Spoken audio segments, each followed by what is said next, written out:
we underestimated what it took to actually run the facility in terms of the time and manpower of just the building operations itself. And we have a very, it's a new building. It's very efficient in the way it runs. But just, there's always something. Yeah. So that was one. The second one that I really didn't have a lot of experience in is managing a lot of staff. Okay. And staffing is an ongoing challenge, right? And I think we've kind of come to the acceptance that staff is always going to take up a good chunk of your time, and the whole HR, getting set up properly with HR, getting so that you're tight on that side of things was definitely something that we're now we're still growing into that part of it, and to really manage your onboarding and your hiring and your leaving and everything in between.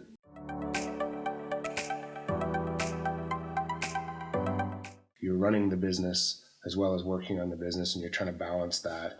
All of the things that, from a financial perspective are really about working on the business and finding the time to do those properly can be a challenge, because you're so focused on either what fire needs to be put out or where, these customers, you want to make sure your customers are taken care of, and you're doing, those hats get worn a lot more than the others. So is there any lessons there? I mean, that's a pretty common theme, Andrew, in this podcast is, I'm always talking about working on, not in the business. And yes, as owners, we have to always be working in the business. I get that.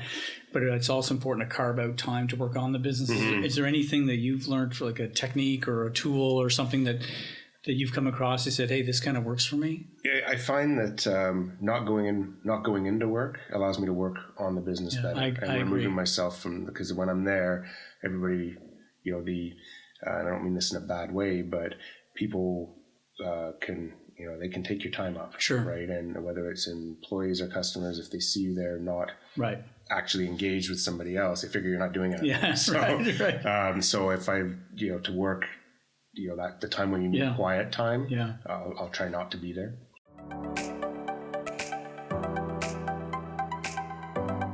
Rarely want to admit that they're struggling or they feel that they're failing or what have you. And I think,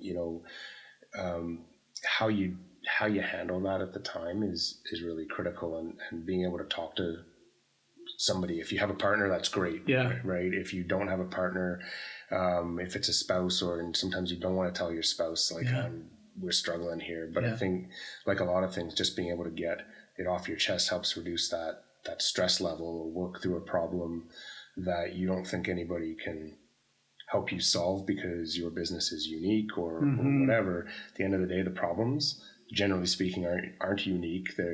Everybody has seen them before, and there's a much bigger network out there when you think about it in that perspective, that can have either experienced your problem before, or they're like, well, I don't think we can make a go of it, and you're right at the precipice of really hitting that launch pad. And I think how many businesses have been right there and chosen to keep going and have really flourished as a result, versus the ones that were about to flourish and they just said, you know what, I'm not going to do it anymore. And you really want to make sure you give yourself that opportunity that, and a couple of years in, 2-3 years in, you're keep pushing. That's where that's kind of that threshold, right? And you need to keep pushing.